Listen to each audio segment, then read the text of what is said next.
Des leaders économiques ont témoigné lors de ce 4e jour d'audition publique concernant l'augmentation tarifaire visant des produits chinois d'une valeur de 200 milliards de dollars prévue pour fin septembre. Les deux parties se sont déjà imposées des taxes de 34 milliards de dollars sur leurs produits respectifs. Une bonne mesure pour certaines entreprises américaines qui se plaignent de la concurrence chinoise, une mauvaise mesure pour d'autres entreprises qui dépendent des fournisseurs chinois. Selon l'un des principaux fabricants d'équipements pour enfants au monde, la sécurité est en jeu. Nous craignons que la mise en place de ces taxes affecte les consommateurs, particulièrement les consommateurs à faible revenu, les forçant à choisir entre un budget très serré et la protection totale de la sécurité de leurs enfants.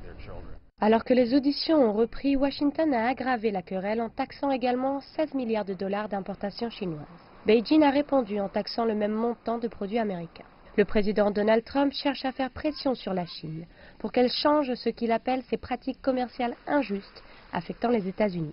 La Chine s'oppose à cette accusation, réaffirmant que le pays est ouvert à un commerce libre et juste. Un avocat représentant plusieurs industries chinoises lors des auditions estime que les deux parties sont perdantes.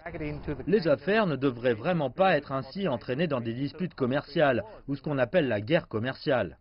Après 2 jours de discussion avec une délégation chinoise au département américain du Trésor, la Maison-Blanche a indiqué que les deux parties avaient présenté leur point de vue sur la manière d'améliorer les relations bilatérales. Il s'agit des premières discussions formelles depuis des mois.